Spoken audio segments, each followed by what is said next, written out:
عايز اشتغل في دبي ازاي؟ طيب انا دلوقتي في دبي وبقدم اونلاين كل يوم، وبروح لوك ان سيفيز، وبروح ان لوك ان انترفيوز، وبنزل الف في الشوارع وبتاع. طب الف في الشوارع ازاي؟ حته لف في الشوارع دي شغلانه لوحدها برضو، ان انا اعمل دروب سي في. يعني اروح المكان احط السي في بنفسي هارد كوبي كده، اروح زي الشاطر كده اديهم السي في. علشان اعمل القصه دي لازم هتعملها، يعني كلنا بنعملها. انت يعني لو ما بيجيلكش انترفيوهات لازم تتصرف، واسعى يا عبد وانا اسعى معاك. طيب اول حاجه ايه تخصصك؟ لازم تحدد تخصص انت عايز تشتغل ايه. ده بيعتمد بقى على خبرتك ودراستك وانت كنت شغال ايه قبل كده. فانت تحدد التخصص بتاعك، وبعدين تقوم جايب بقى ليست بالشركات اللي انت ممكن تشتغل فيها، تشتغل في نفس التخصص ده او فيها التخصص اللي انت عايزه. انت دلوقتي مهندس فهتروح لشركات هندسة، دلوقتي انت محامي هتروح لشركات محاماة. محامي. طيب يا عم جيب لستة شركات المحاماة. معظم الاوقات الحاجات الشركات كلها بتبقى في منطقة واحدة او في الناحية دي.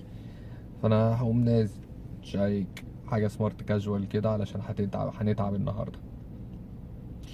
يبقى نازلين عاملين ازاي بقى؟ نازل سمارت كاجوال، حالق ومظبط ومستحمي، معايا سيفيهات كتير.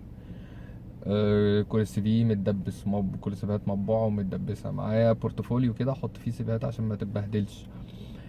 معايا برفيوم، بودي سبراي، اي حاجة. معايا مناديل، معايا ازازة مية.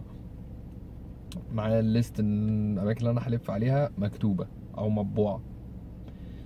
نزلت على المكان، حددت وانا قاعد في البيت، حددت طريقي، هنزل من محطة المترو الفلانية، هروح الشركة دي وبعدين الشركة دي وبعدين الشركة دي، او المبنى ده كله عدي على المبنى ده وبعدين المبنى ده وبعدين المبنى ده.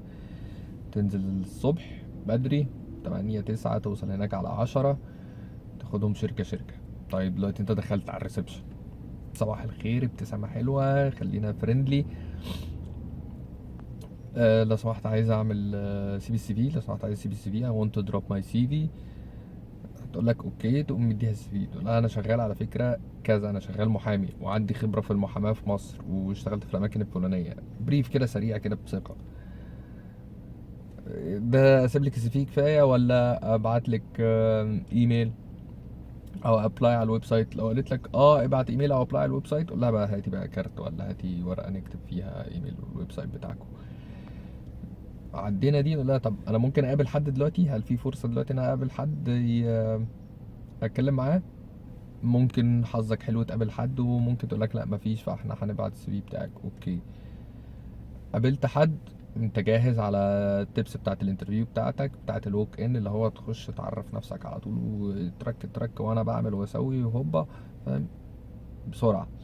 لان هو انت هتقابله كده من غير ميتنج، هو مش محضر لك ومش فاضي لك، فانت لازم تخش تقوم رامي فارش فرشتك الظريفه دي بسرعه وتقوم طالع على طول. عملنا الحاجات دي مش هتخلص في يوم، الشركات مش هتخلص في يوم طبعا، شركات هنا كتير قوي، الاماكن بعيده عن بعضها، فانا هقسم اول يوم هاخد المنطقه دي وبعدين هاخد المنطقه دي وبعدين هاخد المنطقه دي. تابع معاهم بالايميل بعد كده، تابلاي على الويب سايت وتابلاي بالايميل بعد كده، وتسالهم طب هل في اماكن في محتاجين توظيف، محتاجين مش محتاجين. اوكي، هسيب السي في برضه يمكن تحتاجه في وقت. وحاجه كمان بقى تعملها وانت مع بتاعه ريسبشن بقى، بتاعه ريسبشن دي هي دي التارجت بتاعك دلوقتي وانت داخل. هو في واحده او واحد على الريسبشن لازم تاكله، ابتسامه حلوه، صوتك واثق من نفسك، داخل عليها I want to drop my CV. Do you accept CV hard copies؟ اي جمله من الاتنين تخش بيها. ممكن تسألها بقى عن الشركة شوية، والله الشركة دي انتوا بتعملوا ايه هنا؟ طيب هو في كام موظف؟ طيب الشغل ماشي ولا مش ماشي؟ يعني تسألها ايه سؤالين كده، عايزها بس ايه تبقى فاكراك، تبقى فاكرة السي في بتاعك، علشان لما تروح تديه ما تروحش ترمي له بقى واحد جاب السي في، والله يا جماعة واحد جاب السي في اهو. لا، هي ممكن تقول لهم والله يا جماعة فلان ده جاب السي في بتاعه، وعلى فكرة ده اشتغل قبل كده وده عنده اكسبيرينس وده جاي من مصر، ولا ده الانجليزي بتاعه حلو، شخصيه ظريفه جدا. اي ريكومنديشن هي هتنقله لجوه ده هيفرق مع السي في بتاعك عندهم. فاحنا مختصر الموضوع، تحضر سي فيهك، حافظ مكتوب فيه ايه، معاك ليست بالشركات، معاك طريق سيرك هيبقى عامل ازاي، تنزل الصبح بدري، سمارت كاجوال، جاهز لأي انترفيو في أي لحظة. أم، واحدة واحدة الشركات، خلي فيه ثقة في النفس، خلي فيه تفاؤل حلو والله، خلي فيه تفاؤل، وربنا يكرمنا كلنا إن شاء الله. شير علشان نساعد الناس على